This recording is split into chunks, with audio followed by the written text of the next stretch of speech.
Hello dear student, this is Suman Dutta. তো আজকে present হলাম নতুন একটা ভিডিও নিয়ে। আজকে থাকছে ত্রিপুরা ক্লাস 6-এর জন্য আরেকটা গুরুত্বপূর্ণ ভিডিও। সেই ভিডিওতে আমরা এখানে শিখতে চলেছি বা দেখতে চলেছি বা বুঝতে চলেছি যে যারা যারা ক্লাস 6-এ পড়ি তোমরা আগের ভিডিও দেখবে যে আমি এখানে পার্ট 1 অতিথি স্মৃতি নিয়ে পার্ট 1 একটা আলোচনা করেছি, মানে অর্ধেকটা গল্প আলোচনা করেছি। আজকে পার্ট 2 সেখানে আমরা ডিসকাস করব। পার্ট 1টা যে সবটা না দেখে আসবে সে কিন্তু পার্ট 2 বুঝবে না, অবশ্যই পার্ট 1টা দেখে আসবে। তো অতিথি স্মৃতি কে লিখেছেন শরৎচন্দ্র চট্টোপাধ্যায়। তো এখানে লাস্ট আমরা এইটুকু পড়েছিলাম কোথায় চলে গেছে, তারপর এখানে ডিসকাস করছি। পরদিন সকালে বাইরে এসে দেখি গেটের বাইরে দাঁড়িয়ে আমার সেই কালকের অতিথি। মানে লেখক যখন পরের দিন গেটের থেকে বের হলেন তখন বেরিয়ে দেখেন যে লেখকের সেই অতিথি কুকুরটা। বললাম, কাল তোকে খেতে নেমন্তন্ন করলাম, এলি না কেন? তো তখন লেখক বললেন যে কুকুরকে বললেন যে তোকে কাল খাবার জন্য নেমন্তন্ন দিয়েছিলাম, তুই এলে না কেন? জবাবে সে মুখ পানে চেয়ে তেমনি লেজ নাড়তে থাকে বা লাগলো। মানে উত্তর দিতে তো পারবে না সে, কারণ সে কুকুর। তো তার একটা ভঙ্গিমা থাকে। তো কুকুর কী করে, যখনই কারোর সাথে কন্ট্রাক্ট করে, মানে যে কন্ট্রাক্টটা কি, কন্ট্রাক্টটা হলো যে আমি তোমার কথা বুঝতে পেরেছি বা তোমাকে আমি সমর্থন করছি, তখন সে তার লেজ নাড়াবে। সেইভাবে এখানে লেখক যখন প্রশ্ন করলো যে কাল তোকে নেমন্তন্ন করলাম, তুই এলি না কেন, তখন সে লেখকের দিকে তাকিয়ে লেজ নাড়তে লাগলো। বললাম, আজ তুই খেয়ে যাবি, না খেয়ে যাস নে, বুঝলি? প্রত্যুত্তরে সে শুধু ঘন ঘন লেজ নাড়ল। অর্থ বোধ হয় এই যে সত্যি বলছে। তো মানে এখন লেখক আবার বলল, আজকে কিন্তু তোকে খেয়ে যেতে হবে, তো যাইস না কিন্তু না খেয়ে। তো সে ওখানে মানে যখন উত্তরটা লেখক চাইলেন তখন কুকুরটা ঘন ঘন লেজ লাড়তে লাগলো, ঠিক আছে। রাত্রে চা করেছে জানাই, সেই কুকুরটা এসে আজ বাইরের বারান্দায় নিচে উঠানে বসে আছে।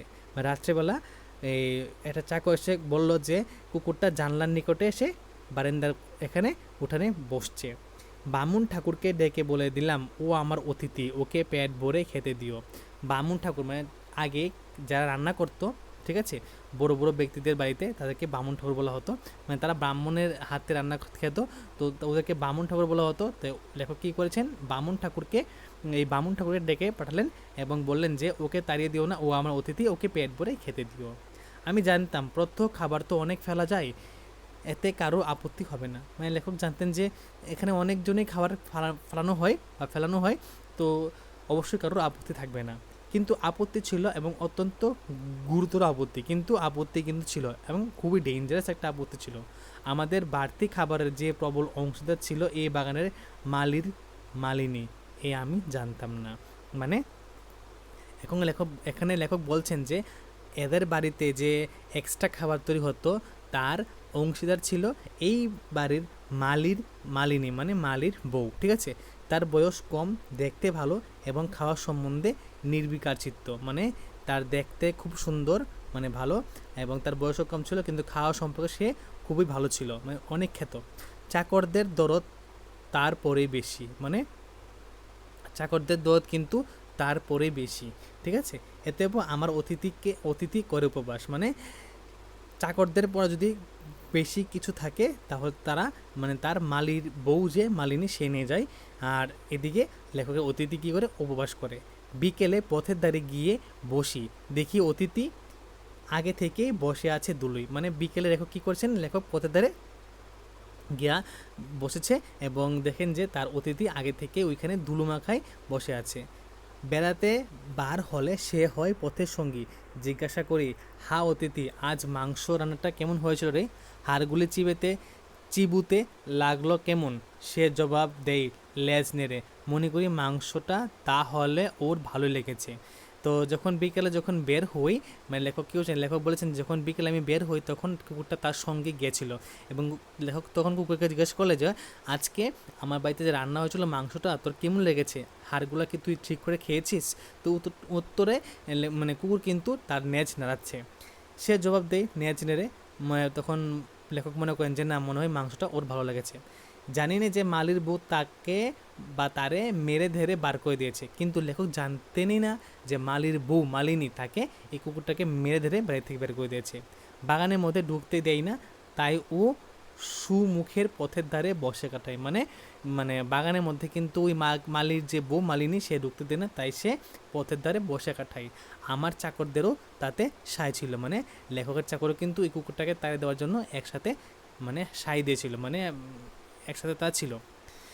তারপর হঠাৎ শরীরটা খারাপ হলো, দিন দুই দিন দুই নিচে নামতে পারলাম না, মানে হঠাৎ একদিন লেখকের শরীরটা খারাপ হলো, তো দুদিন নিচে নামতে পারছে না।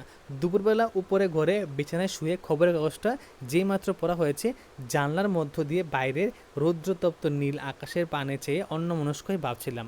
মানে দুপুরবেলা মানে উপরে ঘরের বিছানার মধ্যে লেখক শুয়েছিলেন, তখন হাতের মধ্যে খবরের কাগজটা যখন নিলেন, যেই তিনি মানে নিয়ে খবরের কাগজটা নিয়ে সেরে কী করছে, মানে পড়া শেষ, ঠিক তেমনি মানে ওই সময় জানলার দিকে তাকিয়ে বাইরের দিকে যে সানলাইট পড়ছিল, তো ওই দিকে চেয়ে তিনি মানে অন্যমনস্ক হয়েছিলেন এবং ভাবছিলেন অনেক কিছু। সহসা খোলা দূর দিয়ে সিঁড়ির উপর ছায়া পড়লো কুকুরের, মানে হঠাৎ তিনি দেখেন যে মানে তার যে দরজা খোলা আছে, ওই দরজা খোলার সামনে একটা ছায়া পড়ছে, ছায়াটা কার? কুকুরের। মুখ বাড়িয়ে দেখি অতিথি দাঁড়িয়ে লেজ নাড়াচ্ছে। তখন লেখক মানে মুখ বাড়িয়ে দেখছে যে তার অতিথি মানে তার অতিথি কুকুরটা লেজ নাড়াচ্ছে। দুপুরবেলা চাকর বাকররা সব ঘুমিয়েছে, তাদের ঘর বন্ধ। এই সুযোগে লুকিয়ে এসে একবার আমার ঘরের সামনে এসে হাজির, মানে সে জানে যে দুপুরবেলা কি হয়েছে, চাকররা সব ঘুমিয়েছে, তাদের ঘর সব বন্ধ, আর এই সুযোগ নিয়ে লেখকের সঙ্গে দেখা করার জন্য এই কুকুরটা এসেছিল। ভাবলাম দুদিন খেতে পাইনি, তাই বুঝি আমাকেও দেখতে এসেছে।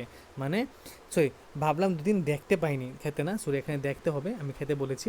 দুদিন দেখতে পাইনি, তাই বুঝি আমাকেও সে দেখতে এসেছে। মানে এখন লেখক বলছেন যে দুদিন মনে আমাকে দেখছে না, তার জন্য আমাকে দেখার জন্য সে এসেছে। ডাকলাম, আয় অতিথি ঘরে আয়, সে এলো না। মানে যখন লেখক ডাকতেন যে তুই ঘরে আ, তখন সে এলো না। সেখানে দাঁড়িয়ে লেজ নাড়তে লাগলো। জিজ্ঞাসা করলাম, খাওয়া হয়েছে তোর রে, কি খেলি আজ? মানে হঠাৎ করে জিজ্ঞাসা করলো লেখক যে তোর কি খাওয়া হয়েছে, কী খেলে? হঠাৎ মনে হলো ওর চোখ দুটি যেন ভিজে ভিজে, যেন গোপনে আমার কাছে কি একটা নালিশ ও জানাতে চাই। মানে হঠাৎ লেখক ওর দু চোখের দিকে চাইলেন, চাই দেখেন যে ভিজে ভিজে, ও যেন মানে গোপনে গোপনে লেখকের কাছে কি একটা কথা বলতে চাই। চাকরদের হাঁক দিলাম, ওদের দূর খোলার শব্দেই অতিথি ছুটে পালালো। মানে চাকরদের যখন ডাক দিছি, যখন ওরা দরজা খোলা শব্দ মানে পাইছে চাকরে, তখন অতিথি দৌড় দিছে। জিজ্ঞাসা করলাম, হ্যারি কুকুরটাকে আজ খেতে দিয়েছিস? তখন লেখক জিজ্ঞাসা করলেন চাকরকে, কে রে কুকুরটাকে আজ খেতে দিয়েছিস? আগে না, মালিবু ওরে তাড়িয়ে দিয়েছে যে। মানে তখন চাকরটা উত্তরে বলল যে না, মালির বউ কুকুরটাকে তাড়িয়ে দিয়েছে। আজ তো অনেক খাবার বেঁচেছে, সেসব হলো কি? মানে তখন লেখক বললেন যে আজকে তো অনেকগুলো খাবার রয়ে গেছে, সেগুলো কোথায়? মালি বউ চেঁচে পুছে নিয়ে গেছে সব। মানে এখন লেখককে বলছে চাকরটা যে মালির বউ সব কিছু মানে নিয়ে গেছে। আমার অতিথিকে ডেকে আনা হলো, আবার সে বারান্দার নিচে উঠোনের ধুলোয় পরম নিশ্চিন্তে স্নান করে নিল। তো তখন কি হয়েছে, লেখক কী করেন, লেখক সেই কুকুরটাকে আবার ডেকে আনলেন এবং তার বারান্দার নিচে এখানে ধুলোর নিচে মানে উঠানের নিচে বারান্দার নিচে উঠানের মধ্যে দুলুর মধ্যে সে পরম নিশ্চিন্তে একটু ঘুমিয়ে থাকলো। মালির বউয়ের ভয়টা তার গেছে। বেলা যায়, বিকাল হলো। উপরে বারান্দা থেকে দেখি অতিথি এই দিকে চেয়ে প্রস্তুত হয়ে দাঁড়িয়েছে, বেড়াতে যাওয়ার সময় হলো যে।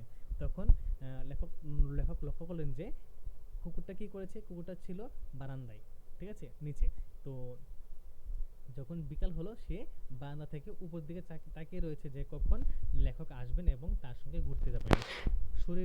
শরীর সারল না, দেওঘর থেকে বিদায় নেবার দিন এসে পড়লো। মানে শরীরটা লেখকের ঠিক হয়েছে না, কিন্তু তার বাড়ি যাবার সময় চলে এসেছে, মানে দেওঘর থেকে বাড়ি যাওয়ার সময় চলে এসেছে।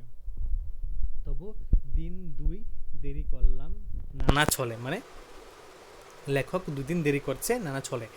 আজ সকাল থেকে জিনিস ভাতাবাদি শুরু হলো, দুপুরে ট্রেন। মানে আজকে সকাল থেকে সব জিনিস রেডি হলো, তো দুপুরবেলা লেখকের ট্রেন আছে। গেটের বাইরে সার গাড়ি এসে দাঁড়ালো, মালপত্র বোঝাই দেওয়া চললো। মানে গেটের বাইরে অনেক গাড়ি আসলো এবং মালপত্র দেওয়া হলো। অতিথি মহাব্যস্ত, কুলিদের সঙ্গে ক্রমাগত ছুটি করে খবরদারি করতে লাগলো। মানে অতিথি অনেক ব্যস্ত, কুলিদের সঙ্গে সব কিছু দেখতেছে কুলিরা সব কিছু ঠিকঠাক রাখছে কিনা, কোথাও যেন কিছু খোয়া না যায়। তার উৎসাহই সবচেয়ে বেশি, মানে কোথাও যাতে কিছু না থেকে যায় তার উৎসাহ সবচেয়ে বেশি। একে একে গাড়িগুলো ছেড়ে দিল, আমার গাড়িটাও চলতে শুরু করলো। স্টেশন দূরে নয়, সেখানে পৌঁছে নামতে গিয়ে দেখি অতিথি দাঁড়িয়ে। এখন লেখকের যেখানে বাড়ি ছিল ওইখান থেকে স্টেশনটা খুব কাছে ছিল। লেখক যখন গাড়ি দিয়ে নামলেন তখন গিয়ে দেখলেন কি ওইখানে অতিথি দাঁড়িয়ে আছে। কিরে ওইখানে এসেছিস?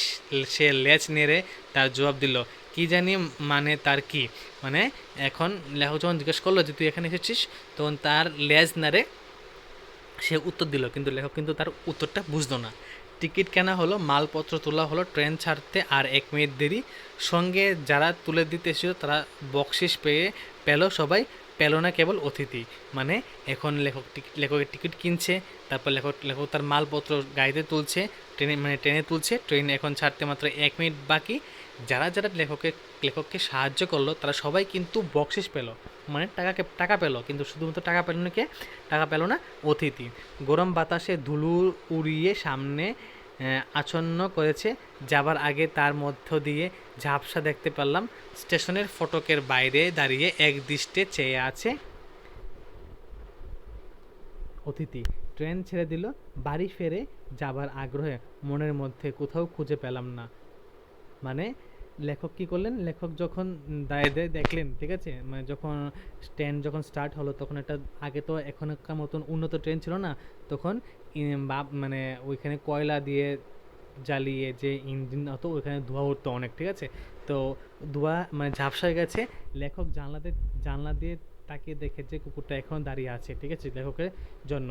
তো লেখকের মনেও মানে শান্তি নেই যে এখন বাড়িকে কী করব। তো হয়তো ওর চেয়ে তুচ্ছ জীব শহরে আর নেই, মানে লেখক ভাবছেন যে ওর থেকে তুচ্ছ জীব শহরে নেই। কেবল মনে হতে লাগলো অতিথি আজ ফিরে গিয়ে দেখবে বাড়ির লোহার গেট বন্ধ, ঢুকবার জো নেই। তো অতিথি বাড়িতে ওখানে গিয়ে দেখবে যে বাড়ির লোহার গেটটা বন্ধ, কিন্তু ঢুকবার জায়গা নেই। পথে দাঁড়িয়ে দিন দুই তার কাটবে হয়তো, নিস্তব্ধ মধ্যাহ্নের কোন ফাঁকে লুকিয়ে উপরে উঠে খুঁজে দেখবে আমার ঘরটা। মানে পথে দাঁড়িয়ে 2 দিন দেখবে, আর যখনই মানে বাড়িটা নিস্তব্ধ থাকবে তখন সে গিয়ে উকি দিয়ে মানে বাড়িতে ঢুকে অতিথির মানে অতিথি কী করবে, লেখকের ঘরটা গিয়ে দেখবেন, ঠিক আছে, দেখবে যে লেখক কোথায়। ঠিক আছে, এই হলো অতিথি স্মৃতি পুরো গল্পটা, ঠিক আছে। তো খুবই ইন্টারেস্টিং গল্প, আমার তো খুব ভালো লেগেছে, জানি না তোমাদের কাছে কীরকম লেগেছে। তো এই গল্পটা যারা মনোযোগ দিয়ে প্রথম থেকে লাস্ট অবধি নিশ্চয়ই দেখবে তাদের কিন্তু অনেকটা উপকার হবে। এখান থেকে প্রশ্ন আসলে তোমরা খুব ইজিলিভাবে বানিয়ে দিতে পারবে, ঠিক আছে।